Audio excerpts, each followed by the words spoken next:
So you've reached the point in your study abroad planning where you want to start laying out your course plan. So I'm going to go over the steps that you need to take to do that. So you will be given access to your study abroad course evaluation and planning Google Sheet. That access will be given to you by the study abroad email account. So I'm going to walk you through the steps that you'll take, and then I'll also tell you what to expect from Pavlis's end and your advisor's end.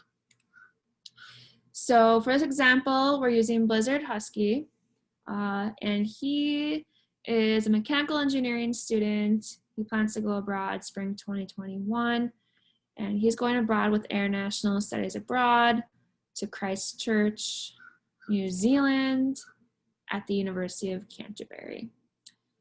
So I have the ISA page pulled up in the background here, and that's what you'll be using to look to see what courses are available. I'm going to assume that you already looked at this before you applied to the program, but maybe you're someone who's just looking to see what classes would be available to the programs that you're applying to, so maybe you're comparing two programs. But let's assume that you've submitted your Michigan Tech Study Abroad application for this location, and you are now at the point to start building your course plan.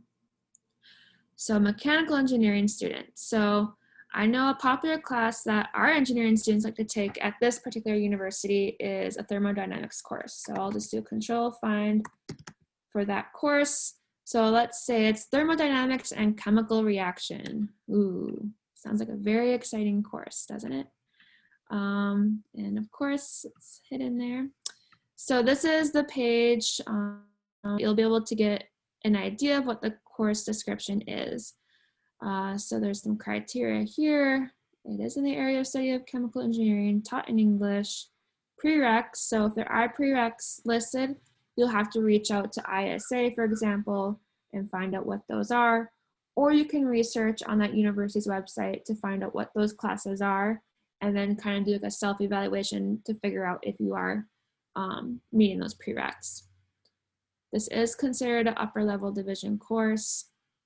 Here are the credit points. It's 15 in that local credit system, and it is recommended that's a 3 to 4 US credit course. And here's a brief overview. So if you're like, I really want to take that course. So you'll be looking at the student instructions, and one of the things that we ask that you do is that you would look at the study abroad course database. So this is a list of courses that have been evaluated over time, and we have the Michigan Tech credit information. So what you'll want to do when you're on this, and you will be given access to this in the student instructions, is you're going to apply a filter. And the quickest way to do that, I think, is by university. So you can clear that and just start typing in Canterbury. And, okay. So here is a list of the University of Canterbury courses that have been evaluated for Michigan Tech credit. So I mentioned the thermodynamics course that was called and chemical reaction. And we don't have that as an equivalent yet. So what you'll do is you will enter the title of this course into your study abroad course evaluation request. So you'll go here, thermodynamics. You get the idea. And then it's 15. And the link to that page is here. And you'll paste that in there. You can make it look a little prettier. So you're putting that course in the evaluation sheet because it doesn't already have an equivalent Michigan Tech credit in our database. So this sheet will be used for you to request course evaluations. So you'll do that for all the classes that you would like to take at the University of Canterbury that are not already on this list. So let's say you did want to take Greek mythologies. So you'll actually then transfer that information to the course planning form. So as you start filling this out, you can also start building the planning form because you already know that you want to take that class. And then you'll use the database to write down what it's equivalent for. So in this case, in the blue section, it is a humanities 1XXX, which is unassigned credit. You can ask your academic advisor how that credit will apply to your degree requirements and how it will satisfy it. That's something you'll have to talk to your advisor about eventually. So I'm not gonna write all of that in there for the example, but you get the idea. So you'll make a note here that this is a planned course. You'll write down the international credits. I can do that for the example because I'm not super lazy. Got 15 and three credits. So back on the evaluation request, like I said, you're going to write down all the classes that need to have an evaluation done. So let's see, I have all of them there. You are then going to go to the bottom here in the students notes section. You're going to assign a task. And you're gonna make sure I'm aware at the Study Abroad email account that it's my turn to go in here and check out your evaluation request. So I'll get an email notification saying that you, as Husky Blizzard, are requesting I start the evaluation process for you. So I know from looking at the website that said 3 to 4. Thermodynamics for chemical engineering, so that's going to the chemical engineering department. So that will go to the chemical engineering advisor. And I'll give them a deadline, usually like 2 to 3 weeks. It all depends where we're at in the semester. So we'll say September 30th first. And then I'll assign a task to them, and then they will record the course evaluation results. So if there is a Michigan Tech equivalent for the thermodynamics course, they will enter that criteria here. And that will be the case for all the courses. So if it's humanities, math, physics, PE, fine arts, anything, that's all going to be listed here on this one evaluation request. It is your responsibility to monitor this for completeness. So say you're starting this in the month of October and you're going abroad the following October.